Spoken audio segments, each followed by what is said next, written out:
चलिए, नमस्कार, welcome everyone here.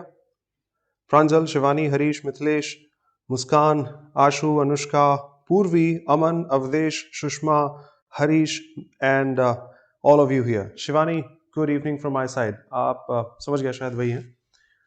Starting it now, welcome once again the fourth session, जहां से अब मैं टॉपिक स्टार्ट करना चाहूंगा। पिछले 3 दिन में आपको काफी बेसिक्स मार्क किए, आज भी कुछ और बेसिक्स मार्क करना चाहूंगा। Before I start, welcome once again and again. छोटी मोटी चीजें जो आपको इनिशियल्स के तौर पर मार्क कर दी थी, फिर भी आपको शिकायत है, आप मुझे कभी भी टोक सकते हैं। आपकी कोई एक्सपेक्टेशन है, क्वेरी है, आप मार्क कर सकते हैं। If that is relevant, will follow you. बस हाँ, एक चीज ध्यान रखना, प्रॉपर स्ट्रैटेजी बनाकर ही पढ़ें। किसी और दिशा में भटकेंगे कि जो चीज हमें चाहिए, फिर उस पर हम ध्यान दे नहीं रहे, कहीं और ही है, तो फिर वो मेहनत तो होगी लेकिन उसका रिजल्ट उतना प्रॉपर शायद ना हो। ध्यान रखें, अंग्रेजी में फॉर्मूला बेस्ड क्वेश्चंस आते हैं, देखकर इनको आंसर किया जा सकता है, पर हर क्वेश्चन फॉर्मूला बेस्ड नहीं होता। तो थोड़ा सेंटेंस को एनालाइज करना सीखें, हमेशा काम आएगा। रटी हुई चीजें 2 में से मतलब 10 में से 2-3 आ सकती है, 10 में से 8 रटी हुई कभी नहीं हो सकती। 10 इम्पॉसिबल है। जैसे बैंकिंग एग्जामिनेशंस का पैटर्न नहीं होता, कभी भी फ्रीक्वेंटली चेंज करते रहते हैं वो चीजों को, वैसे एसएससी भी आजकल चेंज कर रही है। कोई भी एग्जामिनेशन कभी भी चेंज कर लेता है। So don't be so biased, rigid कि ये चीज है तो ऐसी ही आएगी। उसे बहुत आसानी से चेंज किया जा सकता है। ठीक है, अपार्ट फ्रॉम दिस बता दिया था, सारी चीजों पे ध्यान दीजिए, एग्जाम में सब आता है। और अंग्रेजी के नाते GVC 3 चीजों पे ध्यान दीजिए। सिर्फ ग्रामर पढ़कर सिलेक्शन नहीं होते, पर बिना ग्रामर के तो कुछ नहीं आ सकता। साथ में वोकैब भी चाहिए, और इन सबको जोड़ जाड़ कर रीडिंग बहुत अच्छी होगी तो इनडायरेक्टली सब चीजें अच्छी हो जाती है। सेट लगाना आप स्टार्ट कर सकते हैं जब से चाहें तब से, और धीमे धीमे खुद का लेवल इंप्रूव करें। 10th पास करने के बाद जब 4th क्लास पे आओगे तो वो 4th क्लास हमें आसान लगती है। आप कंफर्टेबल हैं तो ग्रुप में अपडेट करते रहिएगा। जो लोग ग्रुप में नहीं है, मैसेज कीजिएगा, मैं आपको ऐड कर दूंगा। प्लीज प्रैक्टिस आपको सब करनी है। अगर आप स्टेनो वाले हैं और आपने सिर्फ स्टेनो ही सॉल्व किया है तो माफी, फिर मैं क्लैरिटी नहीं दे सकता। आपके 80 के आसपास नंबर आ जाएंगे, 90 शायद नहीं, बाकी आपका इंटेलिजेंस है। पर हाँ, अगर आपने सारे वेरिएशंस देख रखे हैं, क्योंकि हक से कहूं स्टेनो का ही पेपर इस बार चेंज होकर आया था। CHSL का तो सिर्फ नोटिफिकेशन चेंज हुआ, CGL Tier 2 अभी हुआ नहीं है, जो नोटिफिकेशन चेंज हो चुका है, पैटर्न चेंज हो चुका है। स्टेनो का पेपर ही चेंज कर दिया बिना नोटिफिकेशन इशू किए। किस तरह के एरर डिटेक्शन आते थे, किस तरह स्पेल चेक आते थे, अब सेंटेंस में ढालकर पूरा बैंकिंग पैटर्न की तरह पूछा। तो आप रिजिड नहीं हो सकते, हम्बल रिक्वेस्ट है। वी स्टार्टेड इंग्लिश, देखिए 5वीं शताब्दी में तो यही स्टार्ट हुई थी इन लोगों की, बाद में उसको इंग्लैंड वालों ने इंग्लिश कर दिया, जगह वही थी, लोग एक तरह से वेरिएशन चेंज हो गया उनका। The English alphabet has only the English language has only one alphabet which consists of 26 letters। 26 alphabet अंग्रेजी में नहीं होती। और भाषा होने के नाते अक्रॉस द ग्लोब कुछ यहां बोला जाता है, कुछ वहां बोला जाता है। हम लोग भी बोलते हैं बट ऑफिशियल नहीं हमारी, बट माफ कीजिएगा। ब्रिटिश अमेरिकन 2 डिफरेंसेस हैं। बच्चे की नजर में खिचड़ी होती है या उसको लगता है मैं सही हूं, पर जो आप सही है वो यूएस इंग्लिश में है, may not be correct in British English, जो एग्जामिनेशंस में पूछी जाती है। तो कभी भी रिजिड आंसर रखने से अच्छा उसके वेरिएशंस चेक कर लेंगे, आपके लिए बेनिफिशियल होगा। हाँ, मेरे एग्जाम में कौन सा फॉलो होता है मुझे बाखूबी पता है। जहां वेरिएशंस चेंज होंगे विल शो यू। अल्फाबेट एक है, बता दिया था, 26 लेटर्स होते हैं, 5 वावल्स हैं, 21 कॉन्सोनेंट्स हैं, बचपन से याद है। कुछ लेटर्स को मीनिंगफुल वे में इस तरह पिरो दिया जाए कि उनसे आपको मीनिंग मिल जाता है, तो उसे आप शब्द कह दीजिए, और कुछ शब्दों को इस तरह पिरो दिया जाए कि उनसे आपको मीनिंग मिल जाता है, तो उनको आप एक पूरा ग्रामेटिकली करेक्ट सेंटेंस कह सकते हैं। पर वो प्रॉपर होना चाहिए, उल्टा सीधा उठाकर रख देंगे so that may not be a complete grammatical sentence और से अ वर्ड। हाँ, बहुत महत्व होता है सब्जेक्ट का और प्रेडिकेट का। बेसिक्स के लिए बताया, जिसके बारे में बात की है वो सब्जेक्ट है, क्या बात की है वो प्रेडिकेट है। और अगर रटेंगे तो आपकी मर्जी, अदरवाइज सब्जेक्ट प्रेडिकेट आपके सेंटेंस को बहुत प्यार से बिगाड़ सकते हैं। किसी भी जगह is, are, was, were, has, have, do, does, आप जो रट कर आए हैं, प्रेडिकेट उसको बहुत प्यार से शिफ्ट कर सकता है। इसीलिए कहा इन चीजों को ध्यान दीजिएगा। कई शब्द हैं जो अपने नाम के लिए ही होते हैं। ब्लैक कलर है, कैट जानवर है, टूथ कोई ऑर्गन और उस तरह कहा जा सकता है, पार्ट है, फाइन। बट कई बार इनको इडियोमैटिकली भी यूज किया जाता है। आज खाने में क्या खाया था? सिर्फ दाल खाई थी, तो दाल खाई जाती है, यप। परंतु यार दाल में कुछ काला तो है, तो ना तो वहां दाल होती ना कुछ काला होता, उसका इडियोमैटिक मतलब है। मेरे घर में बिल्ली नहीं है, पर मैं आपको डांटने के लिए बोल सकता हूं, मतलब मेरी बिल्ली मुझी से म्याऊं। आप बिल्ली नहीं, आप इंसान हैं, पर इडियोमैटिकली उसको कहा जा सकता है, फ्रेजल फॉर्म में यूज किया जाता है। तो वैसे ही जैसे कैट्स एंड डॉग्स बारिश या किसी की इंटेंसिटी दिखा सकता है, जैसे टूथ एंड नेल का मतलब होता है हर संभव प्रयास करना, एड़ी चोटी का जोर लगा दिया उसने।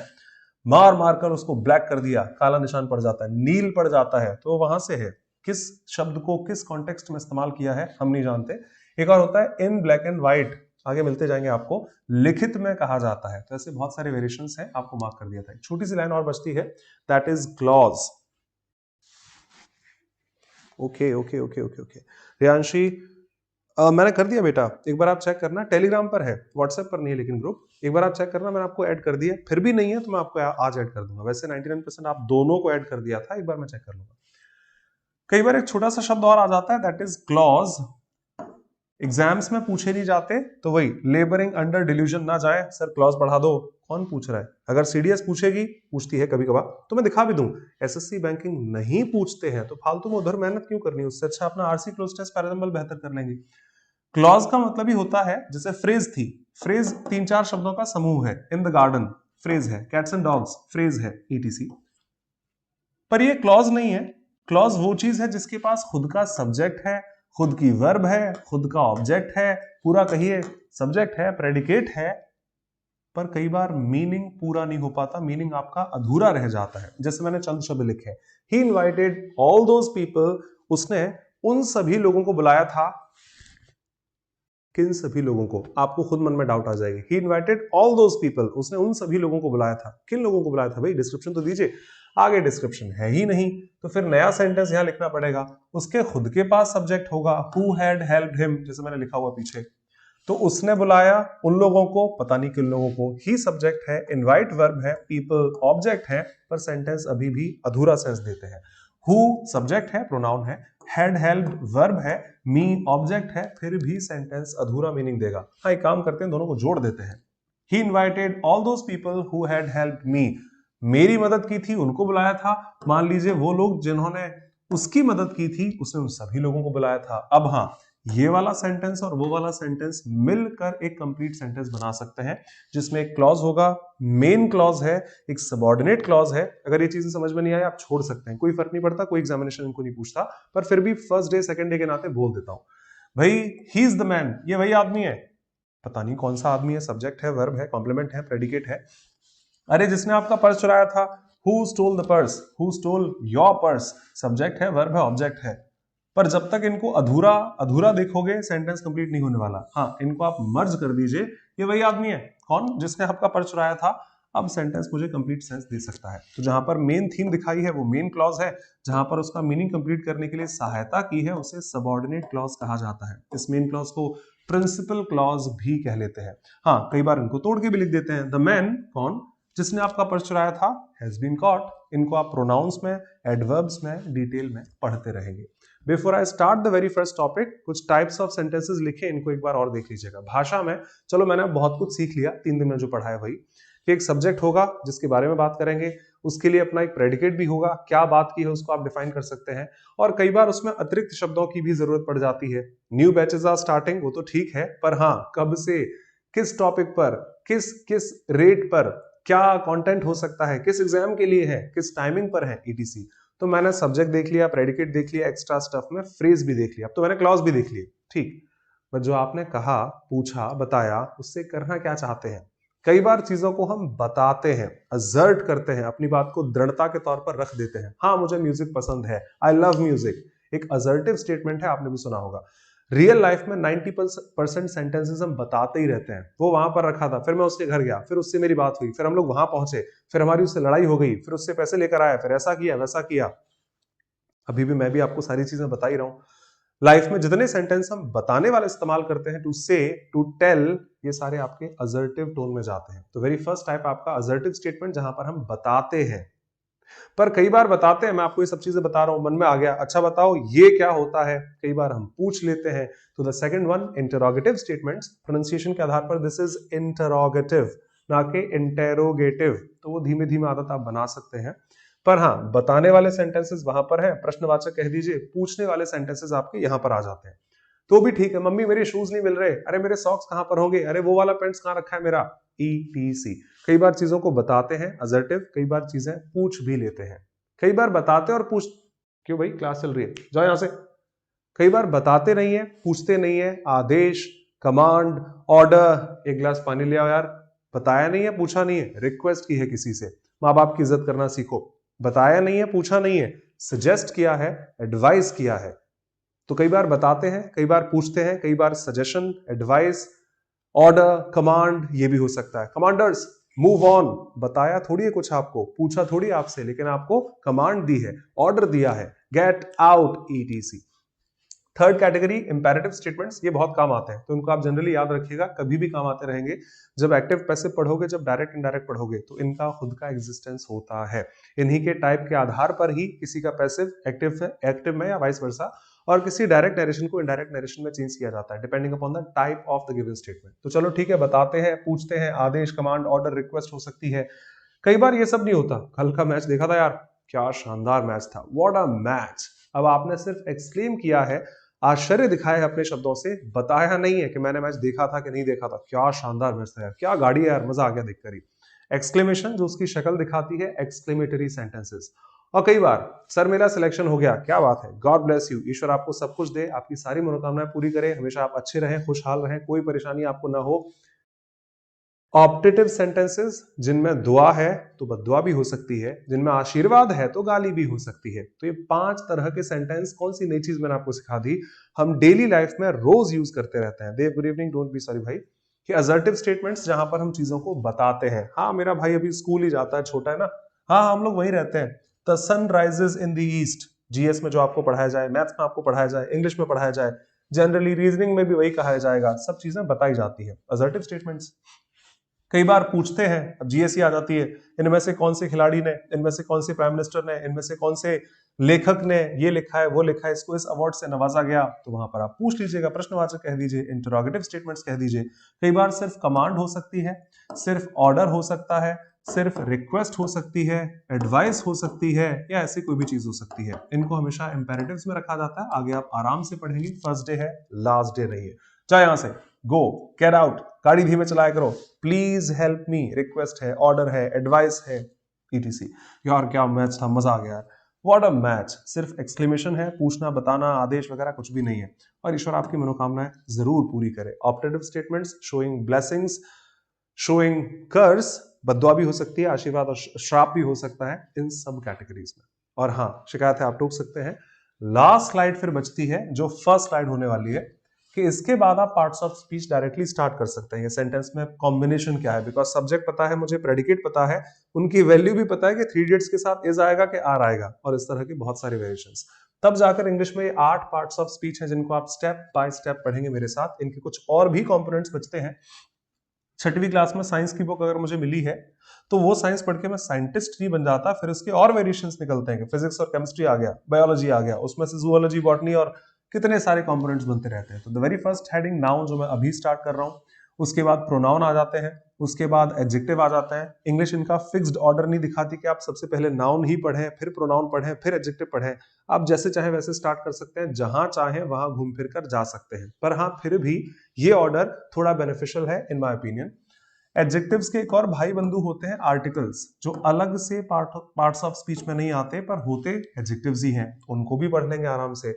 किसी भी भाषा को सीखने के लिए सबसे जरूरी पार्ट उसकी वर्ब हो जाती है, जिसको मैं 4 स्टेप में पढ़ाऊंगा लगभग 1 आध महीने के आसपास। कि वर्ब्स के आप बेसिक पढ़ लो सबसे पहले, फिर वर्ब्स के एडवांस फ्रैक्शन पढ़ लीजिएगा। टाइम और टेंस भी वर्ब ही चेंज करती है, एक्टिव पैसिव भी इनडायरेक्टली वर्ब ही दिखाती है। और सबसे बढ़िया टॉपिक जिसको हम शायद नजरअंदाज कर सकते हैं, दैट इज SVA। ये क्या होता है? Subject verb agreement. क्या होता है वो? आपकी वो इंपॉर्टेंस आप आराम से टाइम पर देख लीजिएगा, लेकिन उससे पहले कहना चाहूं, verb basic, helping verb, main verb, is am are was were कहां आते हैं, इनके साथ कौन सी फॉर्म आती है, डू डज डिड कहां जाता है, हैज हैव हैड कहां जाता है, ये सारे हो गए। इनके साथ क्या लिखा जाता है, थर्ड फॉर्म है, ING है, ATC। फिर आती है मॉडल वर्ब्स आपकी, कि भाई कैन है, कुड है, मे, माइट, शैल, शुड, इनके साथ क्या वेरिएशन बनते हैं, क्या टोन इनसे चेंज होती है, वो सारे वेरिएशंस। उसके बाद आ जाता है आपकी हेल्पिंग वर्ब हो गई, तो मेन वर्ब हो सकती है जो ट्रांजिटिव है, इनट्रांजिटिव है, ऑब्जेक्ट लेती है, नहीं लेती है। इसी में मैं आपको होमोनिम्स, पैरानिम्स, स्पेलिंग सेम है, बहुत सारे शब्द जो एग्जाम में आते ही रहते हैं, वो दिखाना चाहूंगा। उसके बाद ये बेसिक पार्ट हो गया।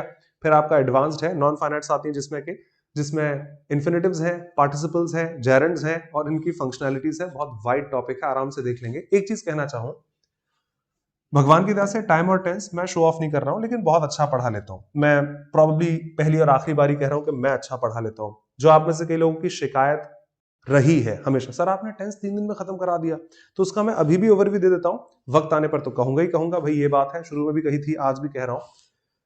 टेंस कोई अलग से टॉपिक नहीं है। टेंस अगर स्ट्रॉन्ग करना है, समझना है, तो डायरेक्टली से इनडायरेक्टली आपको वर्ब ही पढ़नी पड़ेगी। अगर हेडिंग टेंस लिखी है इसका मतलब टेंस नहीं चल रहा, पूरी की पूरी वर्ब ही टेंस में है। जरा आप चेक कीजिए, गलत हूं डांट दीजिएगा। एक रफ सेंटेंस लिखा है मैंने कि he goes to school, school लिखा है वो, और डेली भी लिख दिया उसके पीछे। जहां ही प्रोनाउन होता है, गो वर्ब होती है, टू प्रपोजिशन है, स्कूल नाउन है, और डेली एडवर्ब हो जाती है। आप इसमें और कुछ भी बढ़ा घटा सकते हैं। एक रफ लाइन मैंने लिखी है, मुस्कान एब्सोल्युटली बेटा। अब जरा आप चेक कर लो maturity, we are mature. School के बच्चे नहीं है कि मैंने कह दिया, डांट कर आप मानना पड़ेगा आपको, जो था हाँ सर ने कहा है, आप खुद वेरीफाई कर सकते हैं, पर ऑथेंटिक सोर्सेज के साथ। अब चेक करो, ही गोज टू स्कूल में आप किस किस चीज को चेंज कर सकते हैं, कहां कहां से चीजें चेंज हो सकती हैं, जरा चेक करना। इस शब्द के अलावा किसी और को अगर आप चेंज कर ले तो। मैंने लिखा he goes to school, present indefinite. मैंने लिखा he went to school, sorry अरे भाई साहब, he went to school, he goes to school, present indefinite, he went to school, past indefinite, he will go to school, future indefinite। मैंने time और tense change किया है। Change क्या हुआ, verb भी चेंज हुई है। ही का आप कुछ नहीं बिगाड़ सकते, 12 टेंसेस में घुमा लीजिए। स्कूल का आप कुछ नहीं बिगाड़ सकते, 12 टेंसेस में घुमा लीजिए। एडवर्ब का आप कुछ नहीं बिगाड़ सकते, 12 के 12 टेंसेस में घुमा लीजिएगा। प्रीपोजिशंस का आप कुछ नहीं बिगाड़ सकते, एडजेक्टिव्स का आप कुछ नहीं बिगाड़ सकते, कंजंक्शंस का आप कुछ नहीं बिगाड़ सकते। सिर्फ और सिर्फ वर्ब चेंज होती है, जो वेरिएशंस चेंज करके टाइम और टेंस को घुमा फिरा लेती है, सब्जेक्ट को चेंज कर लेती है, etc. I repeat, he goes to school, went to school, will go to school, he is going to school, was going to school, will be going to school, he has gone to school, had gone to school, will have gone to school, he has been going to, had been, will have been। घुमा लो, आपकी मर्जी, गलत हो आप डांट सकते हैं, ऐसा वैसा, पर सच्चाई यही है। तो अगर आपको कुछ भी स्ट्रॉन्ग करना है, time and tense etc, main emphasis आपकी वर्ब पर ही हो जाती है। तो बस ये मेरा अभी भी कहना है, और इन सबको कंपाइल करके एसवीए रखता है, क्या है वो वक्त आने पर देखिएगा। फिर आते हैं एडिशनल कंपोनेंट्स। सेंटेंस तो बन गया, पर हाँ इसमें ये वो मॉडिफाई करना है तो एडवर्ब हो सकती है। अब इसमें ये भी जोड़ना है तो प्रपोजिशन हो सकता है, नहीं पूरा सेंटेंस ही जोड़ना है तो कंजंक्शन हो सकते हैं। फिर इंटरजेक्शंस आते हैं, ना के बराबर शब्द हैं, शब्द तो बहुत सारे हैं बट एग्जाम में ना के बराबर पूछे जाते हैं, 0 वेटेज है इसका, मैं दिखा दूंगा क्या इंपॉर्टेंस है। और हाँ, जब मैंने पूरा सेंटेंस बनाना सीख लिया, एक शब्द नहीं कि एडवर्ब है कि एडजेक्टिव है, अब उस पूरे सेंटेंस का एक्टिव से पैसिव या डायरेक्ट से इनडायरेक्ट ट्रांसफॉर्म किया जा सकता है। इतने शब्दों में कोई शिकायत है आप टोकिए। Let's start the very first topic, noun in English. जितना बताया उसमें कोई डाउट है, हल्की फुल्की आप टोक सकते हैं। आगे अगले 6 महीने आपको ये चीजें दिखती रहेंगी इन डिटेल। वो शुरुआत थी, अंत नहीं था, पिक्चर ट्रेलर था वो, 2-3 सेशंस। अगले 100-150 सेशंस में आप इनको इन डिटेल पढ़ते रहेंगे। The very first topic, doubt है आप लिख सकते हैं, नाउन इन इंग्लिश। आपने भी स्कूल लेवल से बहुत बार सुना होगा कि ये शब्द लैटिन वर्ड से उठाया गया है, ये कोई ग्रीक वर्ड से उठाया है, ये भाई एक फ्रेंच वर्ड है, या ऐसा कुछ भी है, ये जर्मन वर्ड है, और ऐसा कुछ भी हो सकता है। हिंदी के भी शब्द कई बार उठाए जाते हैं। जुगाड़ एक शब्द है, हमारा ही है, ऑक्सफोर्ड ने ऐड कर लिया कि भाई using minimum resources to achieve something to get an outcome. कम से कम रिसोर्सेज में जो आप काम करवा देते हैं उसे जुगाड़ कहा जाता है। अंग्रेजी ने पिक कर लिया इसको। चने को अंग्रेजी में चना कहा जाता है, अम्मा को अम्मा कहते हैं, अब्बा को अब्बा कहते हैं। जी हाँ, ये हिंदी से उठाए गए हैं, संस्कृत से आपके शब्द उठाए गए हैं। जो मात्र शब्द है उसी को पिक करके हल्की फुल्की टंग चेंज हुई, साउंड चेंज हुआ, वो आपने मैटर बना दिया, उसी से आप मदर शब्द बना लेते हैं। एटमोलॉजी चेक करें, आपको मिल जाएगा। जो भ्रातृ शब्द है, हल्की फुल्की स्पेलिंग साउंड चेंज करके, सत प्लस जन इज नॉट इक्वल टू सतजन, आपने उसका ब्रदर बना दिया। और ऐसे बहुत सारे शब्द हैं, ऐसे बहुत सारे टर्म्स हैं, आगे आपको मिलते रहेंगे जहां जिसकी जरूरत होगी। पर नाउन शब्द, द वेरी फर्स्ट वन, वो खुद अंग्रेजों का नहीं है। That has been taken from a Latin and a French word nomen, जिसका मतलब नाम देने से होता है। एक शब्द है नॉमेनक्लेचर। अंग्रेजी के हिसाब से आज भी बच्चा जब पैदा होता है उसका नाम देना या किसी भी चीज को नामकरण संस्कार करने की प्रक्रिया को नॉमेनक्लेचर से दिखाया जाता है। Thank you Aman, Akhilesh, Pranjal and everyone here. बच्चा जब पैदा है तो उसका जो नाम रखने की प्रक्रिया है उसको नॉमेनक्लेचर कहते हैं। ऐसी किसी भी चीज की कि मैंने कंपनी स्टार्ट की है, उसका नाम किससे रखवाऊं? सर एक है हमारी जानती में, वो अच्छा नाम रखकर दे देते हैं, तो वो उनकी प्रोसेस नॉमेनक्लेचर कही जाती है। From the same word nomen, जिसका मतलब नाउन से हो जाता है, उसी से आपने नाउन बना दिया। एक और शब्द होता है ग्रीक रूट्स के आधार पर ओनिम। ONYM, इसका मतलब भी नाम ही होता है। और एक शब्द है जो आपको कई बार इंग्लिश में मिल जाएगा, SYN, जिसका मतलब हो जाता है सेम। एक तरह से सेम कह सकते हैं, विद कह सकते हैं आप। अब चेक करो जरा, मैंने कुछ लिखा है, ऐसा नहीं लग रहा सिनोनिम को तोड़ के लिख दिया है? सच्चाई यहीं से जाती है। ओनिम ग्रीक रूट्स में, ये तो लैटिन और अच्छा मैंने इस तरह लिखा हुआ, कोई बात नहीं, वो मुझे ये दिखाना होगा कि नाउन का मतलब क्या होता है। Name of a person, place और थिंग, इस बात का कोई एग्जिस्टेंस, मैं ये नहीं कह रहा ये गलत है, पर इससे रियल लाइफ में कुछ भी फील नहीं होता। प्रांजल पिछली क्लास में थे, आप में से जो भी पिछली क्लास में थे, प्रैक्टिस सेशंस आज ही जो आरसी कराया था वहां भी यही काम आया था। याद है वो अप्रोच जिसका मतलब एम्पायरिकल था, जिसका मतलब प्रैक्टिकल चीजों से बात कीजिए, किताबों से पढ़कर हर चीज अप्लाई नहीं हो पाती, वो सेम ही है कि नाउन को सिर्फ name of a person, place और थिंग कह देना कोई बहुत बड़ा डिस्क्रिप्शन नहीं है, वो तो सब जानते हैं। थोड़ा प्रैक्टिकल वर्ड्स में आइए बात करते हैं। तो ओनिम से बहुत सारे शब्द बनते हैं। Synonym with the same name, antonym with the opposite name, homonym with the same sound, क्योंकि होमो सेम दिखा देता है, जो इसका साउंड ही सेम है, होमोनिम्स है, पैरानिम्स है, एटीसी, आप आते आते देखते रहेंगे। तो वहीं से आपका, जैसे सिन से आपने बहुत सारे देखे होंगे, एक शब्द हो जाता है क्रोनो, जो टाइम को दिखाता है, और सिंक्रोनस आपने देखा है, सिंक्रोनाइज आपने देखा है। एक शब्द है मैट्र, मेजरमेंट के तौर पर, और एन का एम हो जाएगा बिकॉज नेक्स्ट वर्ड आपका एम है। सिमेट्री कही जाती है, सिमेट्रिकल कहे जा सकते हैं, अनगिनत शब्द है, आप आगे देखते रहेंगे सबको रूट वर्ड्स में। तो नाउन शब्द लैटिन और फ्रेंच दोनों के ही नोमेन से लिया गया है, जिसका मतलब नाम देने की प्रक्रिया से कह देते हैं। शब्दों की वैल्यू होती है जहां से उनको उठाया जाता है। अंग्रेजी का एक शब्द है रिज्यूम, सर इसको रेज्यूमे बोलते हैं, नहीं नहीं, इसको रिज्यूम ही बोलते हैं। ये अंग्रेजी का शब्द है, अंग्रेजी की एक वर्ब है, तो जिस तरह अंग्रेजी पढ़ी जाती है इसका साउंड भी रिज्यूम ही होता है। हाँ मैं सही हूं, लिसन टू मी, इसका साउंड रिज्यूम होता है। पर सर मैंने तो कुछ और सुना है। जो आपने सुना है उसकी स्पेलिंग भी कुछ और है, एंड वो अंग्रेजी का शब्द नहीं है, इंग्लिश का होगा तो इंग्लिश के according he pattern based on experience. Pranjal, English का वर्ड होगा तो इंग्लिश के अकॉर्डिंग ही उसका पैटर्न चलेगा, पर वो इंग्लिश वर्ड है ही नहीं, फ्रेंच वर्ड है जिसमें एक्सेंट साउंड होते हैं। अब फ्रेंच में नहीं पढ़ा रहा हूं ना, मुझे उतनी आती है, लेकिन हाँ ये चुटिया आपको समझाने के लिए ई के ऊपर है। तो जरा गूगल करें नेक्स्ट टाइम, जो आप रेज्यूमे बनाते हैं, खुद का सीवी बनाते हैं, अपना पूरा करियर के लिए डेटा लिखकर चलते हैं, बर्थ क्या है, एजुकेशनल क्वालिफिकेशन क्या है, हॉबीज क्या है, इंटरेस्ट क्या है, स्ट्रेंथ क्या है, वीकनेस क्या है, पास्ट एक्सपीरियंस क्या है, उसे रेज्यूमे ही पढ़ा जाता है, क्योंकि उसमें ई के ऊपर चुटिया है। दैट्स नॉट द इंग्लिश ई, जो इंग्लिश में ई इस्तेमाल होती है वो वाली नहीं है, वो अलग है। तो ऐसे ही चीजों से बहुत सारे डिफरेंस इंग्लिश में बन जाते हैं कि वो ग्रीक था इसीलिए ऐसा हुआ, लैटिन था, फ्रेंच था, जर्मन था, ईटीसी। वो मैं आपको वक्त आने पर दिखाता रहूंगा। फर्स्ट लाइन लिखिए आपको कि noun is the name of a person, place और थिंग। ठीक है, स्कूल के बच्चे को सिखाने के लिए वो भी खुश हो गया, हम भी हुए थे एक टाइम पर, ये तो सीख ही लिया। प्रैक्टिकल लाइफ में इससे कोई काम नहीं आता, कोई काम नहीं आता टू बी ऑनेस्ट, बिकॉज मुझसे ही पढ़ेंगे या कहीं से भी पढ़ेंगे, पढ़ना तो पड़ेगा कि देवांग नाउन है, किसी का नाम होगा चलेगा, गुलरब नाम है किसी का चल जाएगा, विकास है, अभय है, ऋषभ है, नीलिमा है, fine, noun is the name of a person, place और थिंग, ये तो किसी के नाम है चलेगा। पर भाई साहब आगे आप पढ़ेंगे गोइंग इंग्लिश में नाउन है। सर गोइंग तो वर्ब होती है ना, पता नहीं कैसे, वो पेशेंस रखें, आप फिर खुद वेरीफाई कर लीजिएगा। जेरेंड एक शब्द आपने सुना होगा, वर्ब की आईएनजी फॉर्म जो इंग्लिश में नाउन की तरह काम कर लेती है, पढ़ा होगा या फिर मैं वक्त आने पर आराम से पढ़ाऊंगा। गोइंग ग्रामेटिकली यहां पर नाउन है, गोइंग तो किसी का नाम नहीं होता, रवि श्याम मोहन गणेश टाइप में, फिर भी नाउन है, पता नहीं कैसे। कुकिंग ग्रामेटिकली यहां पर नाउन है, यार कुकिंग कैसे नाउन हो सकती है। बीइंग बी की ही फॉर्म है, वर्ब की आईएनजी फॉर्म है, यहां पर नाउन है। और जिसे हम नाउन नाउन नाउन नाउन चिल्लाते रहते हैं भाषा में पार्ट्स ऑफ स्पीच के आधार पर, कपिल शर्मा भले ही किसी का नाम हो, मेरे सेंटेंस में किसी दूसरे नाम को मॉडिफाई करने के लिए एडजेक्टिव है। सर कंफ्यूज हो गया आपने, पता नहीं क्या बोला, समझ नहीं आया। मैंने जब बोला आप स्टेप बाय स्टेप पढ़ लेंगे, 2 मिनट की जो डेमो क्लास है, मान लीजिए 2 मिनट का जो ट्रेलर है किसी मूवी का, वो पूरी मूवी की स्टोरी कभी नहीं समझा सकती, पर वो हिंट जरूर है, उन क्लिप्स को जोड़ जाड़ कर आगे पूरी मूवी आपको मिल जाएगी। पर हाँ, हक से एक लाइन, किन्हीं नामों को शब्द दे देना कि ये नाउन है नाउन है नाउन है, वो उसका कंप्लीट डिस्क्रिप्शन नहीं होता, आपको बहुत कुछ देखना पड़ेगा। तो मैं हक से कहूं ये हैकनीड स्टेटमेंट है, ये क्लीशे है, ये ट्राइट है, क्लीशे की भी ई में चुटिया है ऊपर जो उसके साउंड दिखाती है, इसीलिए इसको क्लीश ना पढ़कर क्लीशे पढ़ा जाता है। ये भी अच्छे शब्द है, इनको भी याद रखना, एसएससी वगैरह में खूब आते रहते हैं।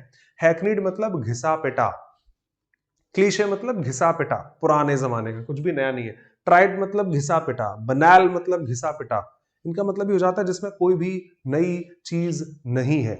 मैं क्लास में आया और मैंने वही आपको पढ़ाने के लिए आपने सब्सक्रिप्शन लिया, मुझे पे किया है, तो मैं क्लास में गुड इवनिंग एवरीवन, आज हम पढ़ेंगे noun. You know noun is the name of a person, place और thing. I don't think so कि आपके दिमाग में कोई भी नई चीज फील होगी, अरे भाई साहब आज मैंने कुछ नया सीखा। ये तो सर पता है, इसमें कौन सी नई चीज बता दी। रोज आके मैं एक ही लाइन बोलूं आप बोर हो जाएंगे, noun is the name of a person, place और थिंग, क्योंकि हमें पहले से ही पता था। तो ये एक्सप्रेशन है, गलत नहीं है, पर इसमें कुछ नया भी नहीं है। घिसा पिटा वही पुराना एक्सप्रेशन आपने मार्क कर रखा है। मुस्कान अभी नहीं बताऊंगा बेटा, वक्त आने पर दिखाऊंगा जब जेरेंट्स पढ़ेंगे। वर्ब का एडवांस्ड फ्रैक्शन हाल फिलहाल छोड़ दो, मेरे ऊपर छोड़ दीजिए, बिना कहे ये सेम सेंटेंस आपको वहां पर मिल जाएगा कि being honest was the only mistake I had made. क्या ईमानदार होना ही मेरी एकमात्र गलती थी? ये शब्द आज है, वक्त आने पर वापस होंगे। क्या ईमानदार होना ही मेरी एकमात्र गलती थी? Being honest was the only mistake I had made. क्या है वो अपन आराम से देख लेंगे। एक स्लाइड हल्की सी, धीमे धीमे देखते रहेंगे इन चीजों को कि वर्ब को आप कितने तरह से क्लासिफाई कर सकते हैं। कभी एब्स्ट्रैक्ट नाउन है, कभी कॉन्क्रीट नाउन है, कोई कलेक्टिव नाउन है, तो कोई कंपाउंड नाउन है, कोई काउंटेबल है, कोई अनकाउंटेबल है, किसी में जेंडर शो हो सकता है, किसी में जेंडर शो नहीं होता, कोई जेरेंड हो सकती है, स्ट्रेट हो सकती है। छोड़ दो स्लाइड को, मैं दिखा दूंगा, बस मैंने सिर्फ शब्द बोले हैं जो अगली क्लासेस में आप इन डिटेल देखते रहेंगे। तो बेस्ट डिस्क्रिप्शन पॉसिबल है जितना मैं समझ रखता हूं कि नाउन को आप ये मत रटिए, वो तो ठीक है, बेसिक डिस्क्रिप्शन है, हैकनीड डिस्क्रिप्शन है, क्लीशे है कि हाँ noun is the name of a person, place और थिंग। थोड़ा प्रैक्टिकल हो जाइए। Noun can be classified into two categories, that is concrete and abstract. ये दो तरह से आप नाउन को आप क्लासिफाई कर सकते हैं, concrete noun, abstract noun. concrete गिट्टी को भी कहा जाता है, जो कंक्रीट फ्लोर होते हैं, सड़क होती है जिस पर कंक्रीट बिछी होती है, जी हाँ वही, जिसका ठोस प्रमाण है, जिसका रियल एग्जिस्टेंस है, जिसका फिजिकल एग्जिस्टेंस है। एक शब्द होता है एब्स्ट्रैक्ट, जिसका मतलब होता है दिमाग की उपज से जो आइडियाज बनते हैं, जो चीजें बनती हैं, जो थियोरी बनती हैं, जिनका प्रैक्टिकल एग्जिस्टेंस नहीं होता। ईश्वर ने हमें 5 सेंसेस दिए हैं। हम कई चीजों को देखकर पहचानते हैं, कई चीजों को छूकर पहचानते हैं, कई चीजों को टच करके पहचान लेते हैं, स्मेल करके, टेस्ट करके पहचान सकते हैं, सुनकर पहचान सकते हैं। फिर मैं क्लास में घुसा और मान लीजिए ऑफलाइन क्लास में मुझे बहुत सारे लोग मिल गए, यहाँ पर नाम पढ़ने को मिल रहे हैं, तो मैं देख सकता हूँ 1 2 3 4 5 50 100 200 500 बच्चे बैठे हुए हैं। मैं आपको एटलीस्ट देख सकता हूँ, आप सब इंसान हैं, man women boy girl student, आप नाउन है। पर कई बार चीजें नजर नहीं आती। इस बंद कमरे में जिसमें अंधेरा था, मैं आया तो मुझे दिख तो नहीं रहा कि स्विच कहां पर है, पर कहीं यहीं पर ही है। ये स्विच मैं डायरेक्टली यहां से ऑन कर सकता हूं। दिखा तो नहीं था, बट टच करके पहचाना, जो हम रोज भर में करते रहते हैं बहुत सारे काम। अरे यार ये पेन फिर गिर गया, तो यहां से एक्चुअली ये डायरेक्टली मैं उसको उठा सकता हूँ। नजरें आप ही की तरफ हैं, पर हाँ पता है टच करके भी पहचान सकते हैं। कई चीजों को देखकर पहचानते हैं, कई चीजों को टच करके पहचानते हैं, कई चीजों को हम देख और टच करके नहीं पहचान सकते। मैं कल एक नया डीओ लेकर आया हूं, आप बताएंगे अच्छा है कि बुरा है। तो डीओ को आप देखकर नहीं बता सकते अच्छा है कि बुरा है, वो तो आपको स्मेल करना ही होगा। खाना रखा है खा लेना, अब खाना देखकर नहीं पहचाना जाता, खाना आपको टेस्ट करना ही पड़ेगा। ये गाना सोनू निगम का है, आवाज तो अरिजीत सिंह की लग रही है, सोनू निगम कहां से आ सकता है, ये तो आवाज अरिजीत सिंह की है। मैंने अरिजीत सिंह को नहीं देखा, मैंने सोनू निगम को भी नहीं देखा, पर मैं आवाज से पहचान सकता हूं। ईश्वर की दया से जितने 5 हमारे सेंसेस हैं, जिनसे हम चीजों को देखकर, छूकर, टच करके, स्मेल करके, टेस्ट करके पहचानते हैं, वो सारी चीजें जो फिजिकल एग्जिस्टेंस रखती है, उनको कॉन्क्रीट नाउन की कैटेगरी में लिखा जाता है। कॉन्क्रीट रोड एग्जिस्ट करती है, फिजिकल एग्जिस्टेंस है। जो नहीं करती, जिनको हम सेंस नहीं कर सकते, वो एब्स्ट्रैक्ट नाउन है। अब मैं कहूंगा स्कूल के सारे एग्जाम्पल आप उठा लो, आप उसे नाउन में पाएंगे, और वो भी कॉन्क्रीट नाउन में पाएंगे। Boy, TV, AC, girl, chair, etc, जितने भी शब्द आप स्कूल से उठा सकते हैं, सारे के सारे नाउन में आते हैं। देख सकता हूं, छू सकता हूं, क्योंकि सच्चाई तो ये भी है, अगर एब्स्ट्रैक्ट नाउन को थोड़ा साइड कर दूं तो नाउन के अलावा कोई भी पार्ट ऑफ स्पीच नजर ही नहीं आता। कभी ऐसा हुआ कि मैं शाम को कल बैडमिंटन खेल रहा था, मेरे साथ में एक एडवर्ब ने क्या बैडमिंटन खेली यार, मजा आ गया, उस एडवर्ब ने मेरे को हरा दिया? नहीं। मैं शाम को जब आज ऑटो से आ रहा था तो एक प्रपोजन बैठा था, मेरी उससे लड़ाई होगी, कूट दिया मैंने उस प्रपोजन को? शायद नहीं। वो हमारे घर के पीछे ना एक एडजेक्टिव रहता है, मानता ही नहीं है, सुनता ही नहीं किसी की, उसको लगता है वही पैसे वाला है। शायद नहीं, ऐसा कभी हो भी नहीं सकता। तो नाउन ही एकमात्र फिजिकल एग्जिस्टेंस रखने वाली चीज है, पार्ट ऑफ स्पीच है। और नाउन में भी कॉन्क्रीट नाउन ये काम कर लेते हैं, क्योंकि कई चीजें दिमाग की उपज से भी बनते हैं। सर आज क्लास नहीं है, भैया संडे है। अरे सॉरी सर, सॉरी दिमाग में नहीं रहा। संडे किसी दिन का नाम है, पर इनका रियल एग्जिस्टेंस, हेलो संडे कहां जा रहा है, अच्छा ठीक है बाद में बात करते हैं। संडे, मंडे, ट्यूसडे, वेंसडे आपने आंखों से तो नहीं देखे कभी, फिर भी एग्जिस्ट करते हैं और दिमाग की उपज से ही बनते हैं। क्योंकि अगर रियल होते तो मैं देखकर पहचान लेता, आज संडे था, अरे यार दिमाग में नहीं रहा, सॉरी। ऐसी कई चीजें हैं, जैसे जनवरी, फरवरी है, जो कई महीनों के नाम हैं, इनको आपने प्रैक्टिकली तो नहीं देखा, क्या बोल रहे हैं यार, 2022 आ गई, अभी तो स्टार्ट हुई थी, 10 महीने 12 महीने खत्म भी हो गए। रोज हम मीम्स में पढ़ते हैं। So that way in general कई चीजें दिमाग की उपज से बनती हैं। आप इंसान देख सकते हैं, इंसानियत नजर नहीं आती। तो इंसान कॉन्क्रीट नाउन है, इंसानियत एब्स्ट्रैक्ट नाउन है। आप बच्चा देख सकते हैं, बचपन नजर नहीं आता। तो चाइल्ड कॉन्क्रीट नाउन हो सकती है, चाइल्डहुड एब्स्ट्रैक्ट नाउन है। आप साइंटिस्ट देख सकते हैं, पर साइंस नजर नहीं आती। वो बल्ब आ सकता है, वो डिवाइस आ सकता है, वो मशीन आ सकती है, साइंस नजर नहीं आती। अगर है तो बताओ ना साइंस कहां पर है, मैं भी मिलने जाता हूं फिर कल उससे। इसीलिए साइंटिस्ट एक कॉन्क्रीट नाउन है, साइंस एक एब्स्ट्रैक्ट नाउन है। फ्रेंड नजर आता है, दोस्त, हेलो कैसा है, फ्रेंडशिप नजर नहीं आती, दोस्ती। ईमानदारी नजर नहीं आ सकती, ऑनेस्टी। भविष्य नजर नहीं आता, फेट, लक, ईटीसी। ऐसे कई शब्द हैं जो सिर्फ फील किए जा सकते हैं दिमाग की उपज से, जिनका रियल फिजिकल एग्जिस्टेंस नहीं होता। They are also no Akhilesh, we won't have class, we will not have class on Sundays, I would say. तो ठीक है, आई थिंक आसान होगा। Concrete noun which can be sensed, जिनको आप सेंस कर सकते हैं, touch, smell, taste, feel, etc. Boy, girl, TV, AC, chair, जितने भी हमारे थे। Abstract nouns which can not be sensed, जिनको आप सेंस नहीं कर सकते हैं, जिनको आप फील कर सकते हैं, सिर्फ एक तरह से कह दूं एग्जिस्टेंस मान सकते हैं। भाई कल जो आप आए थे, आपने मुझसे इतना तमीज से बात की, इतना बढ़िया बात की, मुझे आपका नेचर बहुत अच्छा लगा। आपको देख सकता हूं, आपका नेचर नहीं देख सकता।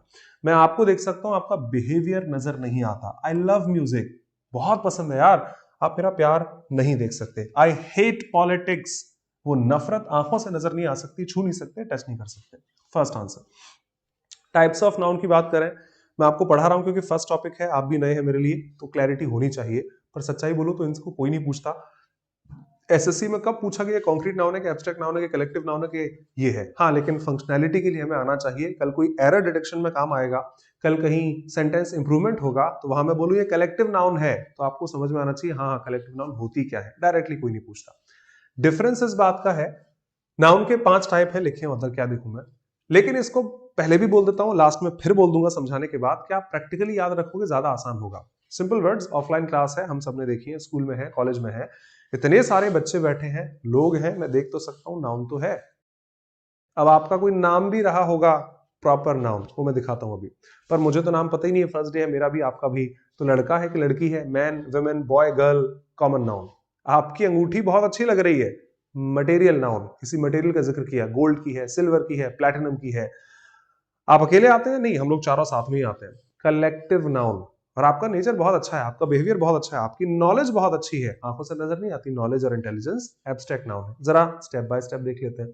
मैं कॉन्ट्रास्ट के लिए दो दो चीजों को साथ में लिख देता हूं। कई चीजें जो कॉमन पैटर्न दिखाती हैं, आम तौर पर सामान्यतः ऐसा होता है। मैंने एक शब्द लिखा प्लेयर, मैं एक प्लेयर है उनका बहुत बड़ा फैन हूं।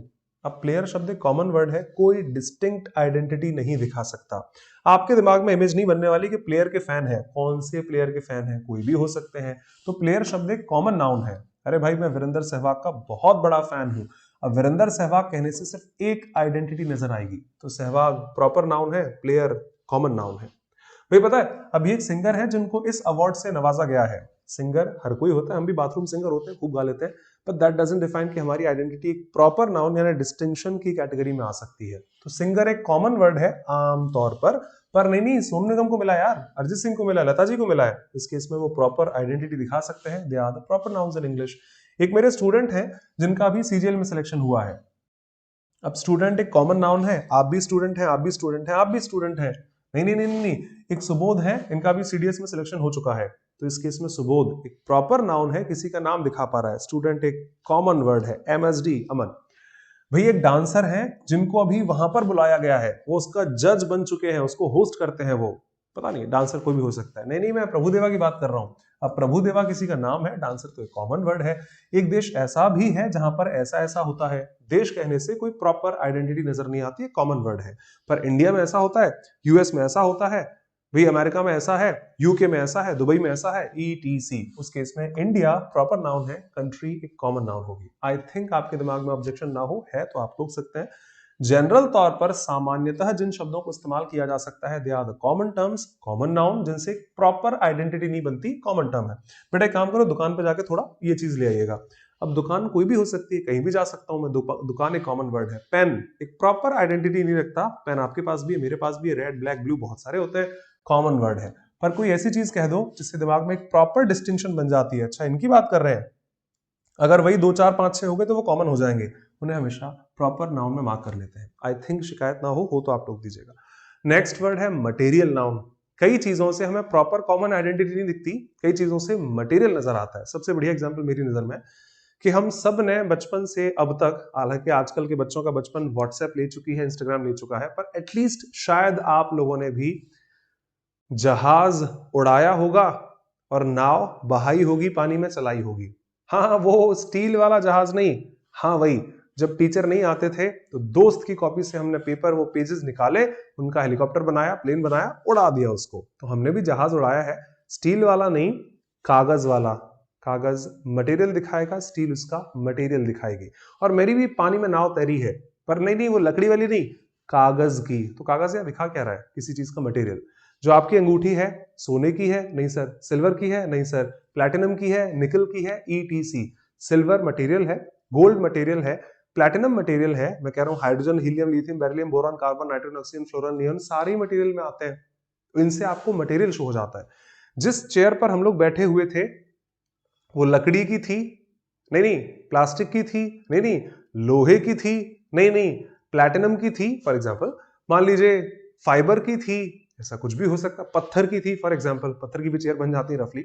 उस केस में इन सारे शब्दों से आपने सिर्फ उसका मटेरियल ही रिफ्लेक्ट किया है। तो आप जज करो, इनसे आपको मटेरियल शो होता है। व्हेन यू से गोल्ड, एक तरह का मटेरियल है, सिल्वर मटेरियल है, लकड़ी की काठी मटेरियल है, आयरन लोहा मटेरियल है, पेपर कागज मटेरियल ही है।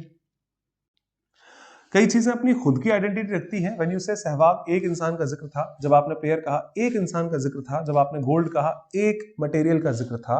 पर कई चीजें अपने आप में कलेक्शन दिखा लेती है, सिर्फ एक चीज का जिक्र नहीं करती। ये भी कई बार एग्जाम में पूछी जाती है। 2020 CGL Tier 2 blank space of lines पूछा था। मैं आपको कलेक्टिव नाउन अलग से एक स्लाइड में दिखा पाऊंगा सारी, कई बार पूछ लिया जाता है इनको। अब कलेक्शन की बात करोगे तो यहां पर एक आइडेंटिटी तो नहीं आएगी। भाई अभी क्लास में हूं, थोड़ी देर से बात करता हूं। अब क्लास एक इंसान की नहीं होती, पर बच्चे पढ़ रहे हैं इस वक्त क्लास में, बहुत सारे बच्चे हैं, उसको आप कलेक्टिव नाउन कह दीजिए। जैसे कई बार इस तरह के शब्द हम यूज कर लेते हैं कि सुप्रीम कोर्ट का फैसला आ चुका है। सुप्रीम कोर्ट में एक जज नहीं होता, पर उसे ज्यूरी कह दिया जाता है। सब जजेस हैं, 5 हैं, 25 हैं, उसको आप ज्यूरी कह देते हैं। तो जज कॉमन वर्ड है, ज्यूरी एक कलेक्टिव नाउन है जिसमें बहुत सारे जज हो सकते हैं। यार पापा ने साफ इनकार कर दिया, मम्मी मान ही नहीं रही यार, माँ पिता कॉमन वर्ड्स हैं, पर मैंने कह दिया मेरी फैमिली नहीं मान रही यार। अब फैमिली कहने से इसमें बहुत लोग आ जाते हैं, कलेक्टिव नाउन कह दीजिएगा। भाई कल सचिन जीत गए, प्लेयर। सहवाग जीत गए, प्लेयर। गांगुली जीत गए, प्लेयर। द्रविड़ जीत गए, प्लेयर है। अरे सर वन वर्ड में क्या, वो इतने सारे वर्ड्स क्यों, वन वर्ड में बोलिए ना। पूरी की पूरी टीम जीत चुकी है। अब टीम कहने से कलेक्शन नजर आता है, 11 खिलाड़ी नजर आते हैं। बहुत सारे शब्द हैं। कुछ जानवर उस दिशा में गए, जानवर एक कॉमन वर्ड है, पर कुछ जानवरों का झुंड उस दिशा में गया। झुंड एक कलेक्टिव नाउन है जो बहुत सारी चीजों को इकट्ठा दिखा देता है। पुलिस कहने से इंसान नजर नहीं आता, बहुत सारे लोग नजर आ जाते हैं। तो ऐसे बहुत से टर्म्स हैं जो कलेक्शन दिखाते हैं। ग्रुप ऑफ एनीथिंग, किसी भी चीज का ग्रुप हो सकता है। टीम ऑफ प्लेयर्स होते हैं। ज्यूरी जजेस की होती है। हर्ड ऑफ एनिमल्स है, जानवरों का झुंड कहा जाता है। पार्लियामेंट एक अच्छा शब्द है जहां से मैं आपको सोच, धारणा, नोशन, परसेप्शन दिखा पाऊंगा। हर भाषा में किसी चीज के पीछे होने का रीजन होता है। हम हिंदी में विश करना चाहें, ये मेरे कॉमन एग्जांपल्स हैं, कई बार आप सुनेंगे, तो मैं कहूंगा भाई दिवाली आ रही है, शुभ दीपावली, शुभ दीपावली, क्योंकि हमारा त्योहार है, हम यूज कर लेते हैं। अगर मुझे लेकिन ईद विश करनी हो तो मैं शुभ ईद तो नहीं कह पाऊंगा, आपको वहां पर ईद मुबारक कहना पड़ेगा। अपनी अपनी मान्यताएं, अपना अपना जाति धर्म, हर चीज, हर जगह के अपने अपने सिलेक्टिव वर्ड्स होते हैं, डायलेक्ट्स होते हैं। पर जहां मैंने शुभ दीपावली कहा, मीनिंग तो वही था। ईद मुबारक कहा, मीनिंग तो वही है। पर हाँ, अब मुझे किसी को विश करना है भाई शुभ क्रिसमस, तो वो भी एप्लीकेबल नहीं है। भाई क्रिसमस मुबारक, वो भी एप्लीकेबल नहीं है। अब आपको मैरी क्रिसमस कहना पड़ेगा, किसी और भाषा में कुछ और कहा जाता होगा।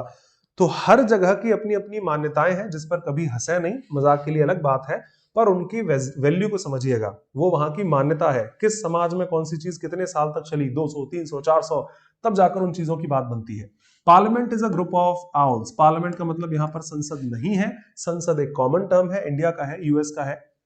यूके का है, उस केस में वो कॉमन नाउन आ जाएगी। कौन से पार्लियामेंट की बात कर रहे हैं, मैंने उसको कलेक्टिव नाउन की लिस्ट में लिखा है। पार्लियामेंट का मतलब होता है ग्रुप ऑफ आउल्स, उल्लुओं के झुंड को पार्लियामेंट कहा जाता है। हाँ, उल्लू उल्लू हो क्या, तो सर वो देश चलाते हैं उल्लू होते हैं। हंस सकते हैं हम लोग क्योंकि हमारे यहाँ उल्लू को नेगेटिव नहीं माना जाता। जैसे आपने सुना है यूएस में, अभी तो यूएस इंग्लिश कई बार आएगी बीच में, कि हम गाड़ी जब चलाते हैं तो हमारा राइट आर्म पर स्टीयरिंग होती है। आपने देखा है 100%, यूएस में लेफ्ट आर्म पर स्टीयरिंग होती है। वो अनपढ़ नहीं है, हम ज्यादा पढ़े लिखे नहीं है, अपनी अपनी चीजें हैं, अपने अपने नॉर्म्स हैं, अपनी अपनी फैसिलिटीज हैं, जिस हिसाब से भी चीजें बन जाए। Parliament is a group of owls, उल्लुओं के झुंड को पार्लियामेंट कहते हैं। इसके पीछे का रीजन भी है, आप कई बार देखेंगे तो आपको आंसर मिल जाएगा। द ओल्ड वाइज आउल, उनकी मान्यता है कि जब कोई भी उल्लू जितना बूढ़ा हो जाता है उतना ही ज्यादा बुद्धिमान भी होता जाता है। आई रिपीट, जो उल्लू जितना बूढ़ा हो जाता है उतना ही ज्यादा बुद्धिमान भी हो जाता है। मैं आपको एक बड़ी एग्जांपल देता हूं, वो तो उनकी मान्यता है, हमें हंसी आ रही है, लेकिन सर उल्लू तो उल्लू होता है ना, वो आपकी सोच है। उनके नाते उल्लू इंटेलिजेंट है। आपने कई, आप इसे जिसको किताबें पढ़ने का शौक हो, कई बार आप देखेंगे, गूगल कर लेना, कई बुक्स के कवर पेज पर एक उल्लू शो होता है। आई रिपीट, कई बुक्स के कवर पेज पर एक उल्लू शो होता है, चश्मा लगाए हुए आपको दिख जाएगा, बिकॉज वो इंटेलिजेंस दिखाता है, बिकॉज वो वाइज दिखाता है, बुद्धिमान है, आपके पास एक्सपीरियंस है चीजों का। और उल्लू वो है जो रात को भी एक्टिव रहता है। जरा मैं आपको हिंदी का एग्जांपल देता हूं। 2019 से पहले एक चीज मैं अभी क्लियर कर दूं, मेरी पॉलिटिक्स, जाति, व्यक्ति विशेष को लेकर कभी कमेंट हो ही नहीं सकती। मैं तो फिर भी क्लैरिफाई करूंगा। For example, putting an example, मान लेते हैं इस तरह से, मेरी ना घटिया सोच है ना मैं कभी कहूंगा, आपको लगे तो वो सिर्फ आपकी सोच से हो सकता है, मैं तो एग्जांपल दे रहा हूं, हाल फिलहाल वही है बट प्रिसाइज एग्जांपल है।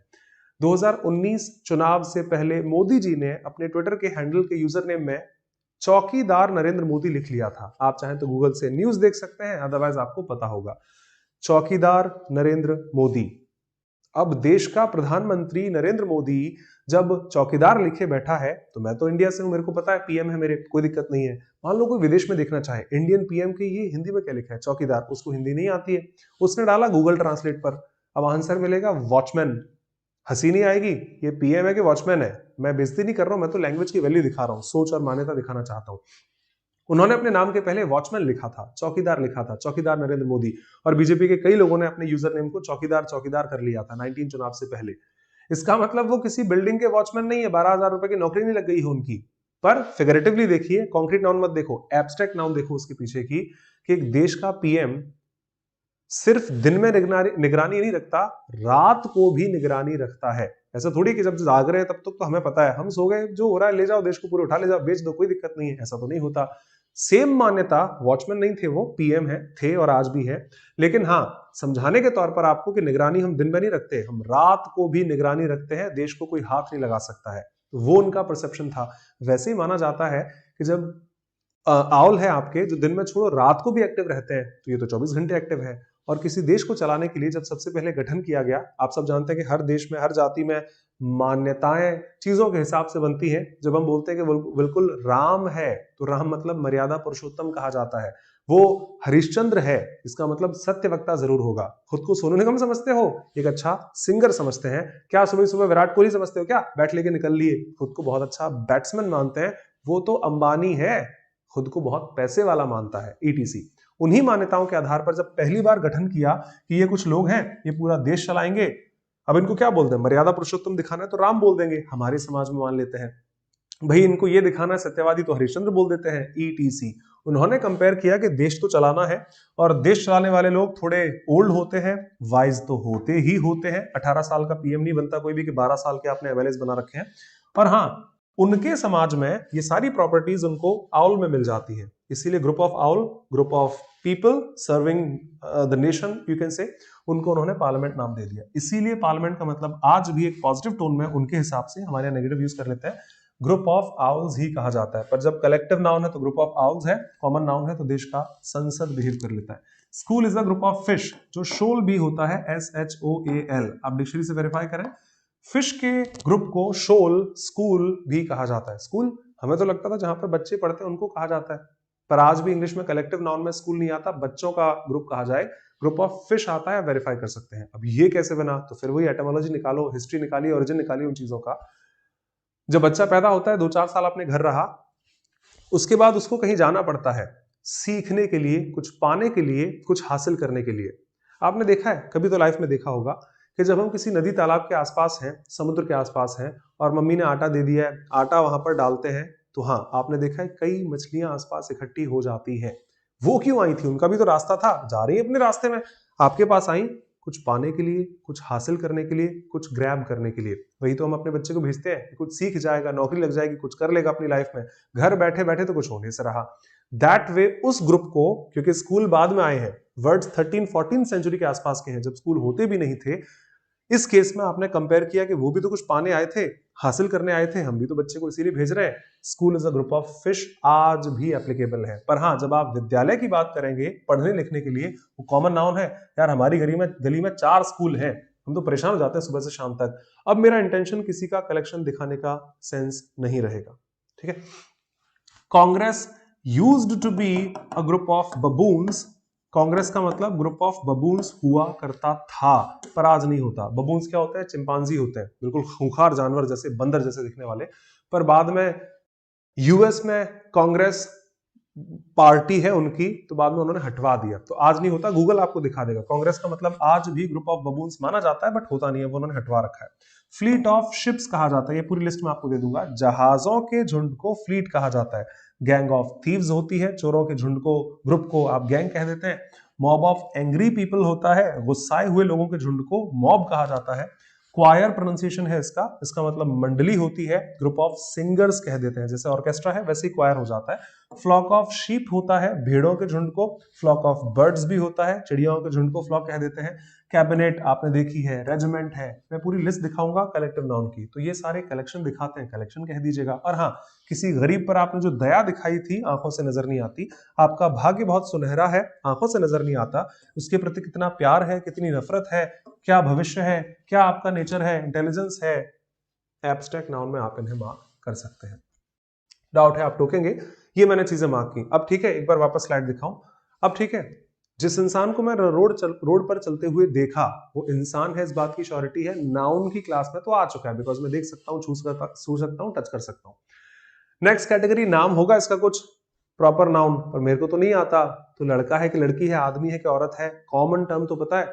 उसके पास एक बैग भी था, इससे भरा हुआ, पर्ल से, डायमंड से, ज्वेलरी से I'm सॉरी, उसको आप मटेरियल नाउन कह दीजिए। नहीं, अकेला नहीं था, 4 लोग थे, वो कलेक्टिव नाउन कह दीजिए। और उनका बिहेवियर बहुत गंदा था, उनके बात करने का तमीज ही नहीं थी उसके अंदर। एब्स्ट्रैक्ट नाउन कही जा सकती है। लाइफ में आप कभी भी देखोगे, जैसे मैं हमेशा ऑफलाइन क्लास में एग्जांपल देता हूं, कि आप सब लोग यहाँ बैठे हैं, स्टूडेंट्स हैं, दिख रहे हैं मुझे आंखों से, नाउन तो है। आपका कोई नाम भी होगा प्रॉपर नाउन, पर आप मेरे लिए तो स्टूडेंट ही हैं, कॉमन नाउन। भैया आपका बैग बहुत अच्छा है, मटेरियल नाउन। आप 4 लोग साथ में ही आते हैं, कलेक्टिव नाउन। और आपका इंटेलिजेंस, आपका सिलेक्शन जिस दिन होगा, सिलेक्शन आंखों से नहीं देखते, लेकिन हाँ एब्स्ट्रैक्ट टर्म्स में लिखा जा सकता है। फर्स्ट स्लाइड है नाउन एंड नंबर, जो 90% से ज्यादा इंग्लिश की एरर डिटेक्शन डिफाइन करती है। टू बी ऑनेस्ट, नंबर शब्द मैथमेटिक्स आपको दिखाता है, तो मैं नहीं पढ़ाऊंगा किसी भी एंगल से, फिर भी एक बार बोल तो देते ही हूं।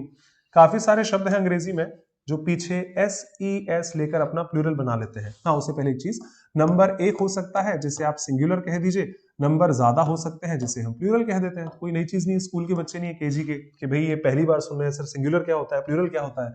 फिर भी कह दूं तो एक वचन है जब एक चीज है सिंगल, और जब चीजें ज्यादा हैं तो उनको आप प्लूरल कह दीजिएगा। और साधारणतः अंग्रेजी में जिस शब्द के पीछे एस नहीं है उसे आप सिंगुलर काउंट करते हैं, जिस शब्द के पीछे एस है उसको हमेशा प्लूरल काउंट किया जाता है। तो बॉय का बॉयज हो गया, गर्ल का गर्ल्स हो जाता है, बस का बसेस है, ETC, ट्रैवल का टूर का टूर्स हो जाता है। हमेशा एस लगाकर हम पीछे प्लूरल बना देते हैं। तो ये तो मैं नहीं दिखा रहा आपको, लेकिन कई ऐसे डिस्टिंक्शन के वर्ड्स हैं जिनके पीछे एस नहीं है फिर भी प्लूरल है। अभी दिखाता हूं। कई ऐसे हैं जिनके पीछे एस है फिर भी सिंगुलर है। कई ऐसे हैं जिनके पीछे एस लगता ही नहीं है, वही सिंगुलर वही प्लूरल, कई दोनों काम कर लेते हैं। कभी कभी एस ले भी लेते हैं, कहीं भी इनमें एस नहीं भी लगता। कई ऐसे हैं जो हमेशा एस के साथ ही चलते हैं, बिना एस के रहते ही नहीं है। और कई ऐसे जिनमें आप एस कभी लगा ही नहीं सकते। तो ये मैं स्लाइड्स में आपको दिखाना चाहूंगा, first slide, second slide, third slide. But हाँ, उससे पहले नाउन एंड नंबर, किस तरह से चीजों को आप, वही मैथमेटिक्स 1 2 3 4 5 6। अब इंग्लिश के पास या किसी भी भाषा के पास इतनी वर्ब्स नहीं होती कि वो हर शब्द के लिए एक अलग अलग वर्ब आपको मार्क कर दे। तो बस इतना है भाई, एक था या ज्यादा थे, बस इतना बता दो। तो एक के लिए चीजें हो सकती हैं, दो से ज्यादा के लिए भी पॉसिबल कॉम्बिनेशंस मार्क किए जा सकते हैं। आई रिपीट, मैं नहीं लिख रहा हूं ना आप चाहेंगे कि मैं लिखूं कि बॉय का प्लूरल लिख लो बॉयज है, गर्ल का लिख लो गर्ल्स होता है। हाँ, जो डिस्टिंक्शंस हैं we shall discuss them here. Choir, group of singers, absolutely Muskan, ठीक है। बाकी कमेंट्स मैं थोड़ी देर से मार्क करता हूं। फर्स्ट स्लाइड जिसको मैं आज दिखा देता हूं, कल यहीं से हम वापस उठा लेंगे।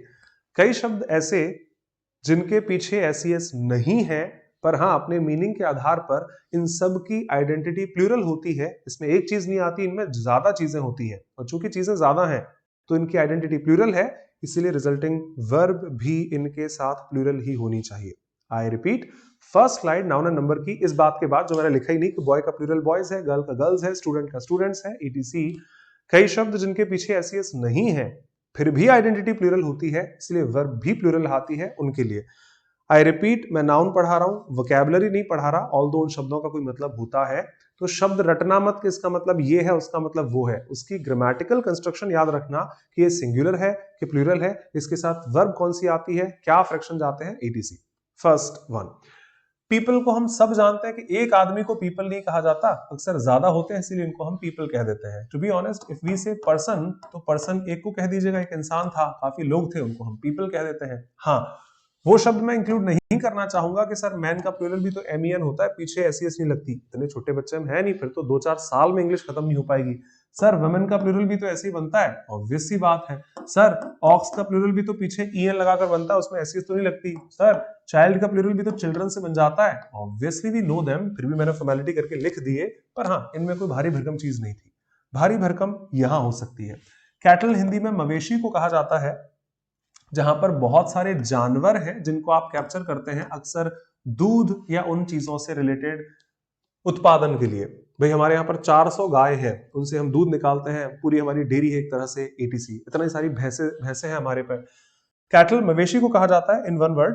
बहुत सारे जानवर होते हैं मिल्क प्रोडक्शन के लिए, पर हाँ कई बार हम जानवरों को मिल्क नहीं, मीट, एग और इसके प्रोडक्शन के लिए भी रख लेते हैं। हमारे यहाँ पोल्ट्री फार्म है ना, उसमें इतनी सारी मुर्गियां रहती हैं for egg production, for meat production.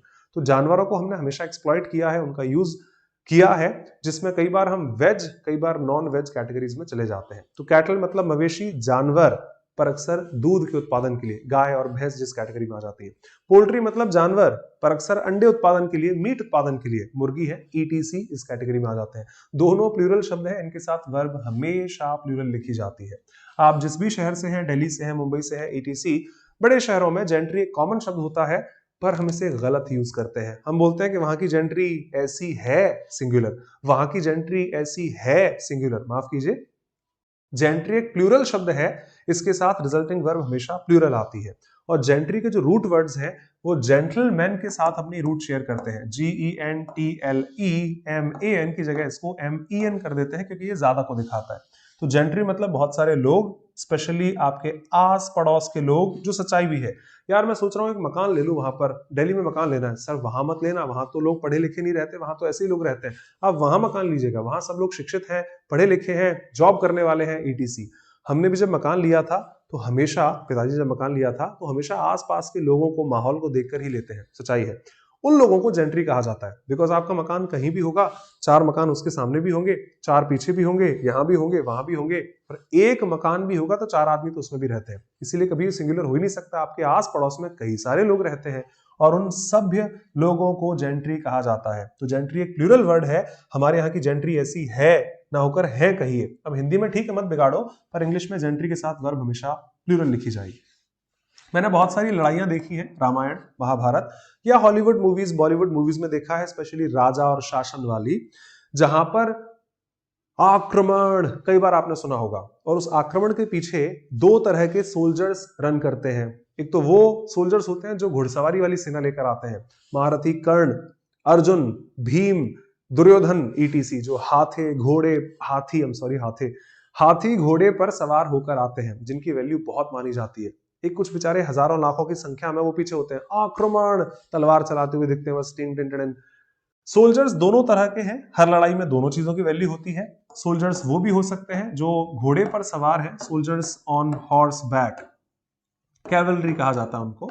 और सोल्जर वो भी होते हैं बेचारे जो पैदल होते हैं, सोल्जर्स ऑन फुट, दोनों सेना की अपनी अपनी वैल्यू है। इन्फेंट्री कहा जाता है उन सोल्जर्स को जो पैदल है, कैवलरी कहा जाता है उन सोल्जर्स को जो घोड़े की सवारी करते हैं, पर दोनों ही सोल्जर्स को दिखाते हैं। प्लूरल शब्द है, शक्ल भले ही सिंगुलर है, पीछे एस नहीं है, पर वर्ब इनके साथ हमेशा प्लूरल ही लिखी जाती है।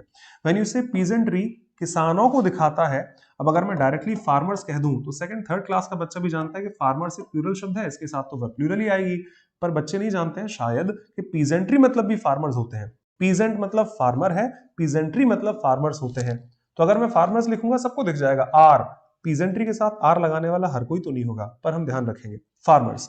और जब किसानों की बात आएगी तो खेती बाड़ी तो आती ही है, और खेती बाड़ी में अच्छी चीजें हैं, बुरी चीजें भी होती हैं। कई सारे टिड्डे और ऐसे इंसेक्ट्स आपने देखे हैं जो फसल खराब करते हैं, और उनको इंग्लिश में वर्मिन कहा जाता है। तो वर्मिन मतलब वो कीड़े जो फसल खराब करते हैं। इंसेक्ट्स इसका मतलब है, शक्ल देखने से सिंगुलर शब्द है, पर एक कीड़ा कहां होता है, बहुत सारे होते हैं। वर्मिन एक प्लूरल शब्द है, इसके साथ वर्ब हमेशा प्लूरल लिखी जाती है। एक शब्द है क्लर्जी, हिंदी में से पादरी कहा जाता है, पर इसका मीनिंग बड़ा प्लूरल टोन का है। हिंदी शब्द नहीं है, क्रिश्चियन वर्ड है, तो वहीं की भाषा में फील कर लें आप। चर्च में एक गुरु है, मान लीजिए मैं 15-20 की बातें कर रहा हूं, तो उन सबको क्लर्जी कहा जाएगा, एक इंसान को क्लर्जी नहीं कहा जाता। जैसे मैं रफ एग्जांपल बोलूं कि हमने कोई भागवत गीता का पाठ कराया था, भागवत कराई थी 7 दिन की पूरी, कोई रामायण का पाठ कराया था, उसके बाद हम लोगों को भोजन कराते हैं, और 7 दिन की भागवत के बाद डायरेक्टली लोगों को भोजन नहीं कराते, कुछ 15 ब्राह्मणों को पहले करा दिया, साधु संतों को भोजन करा दिया।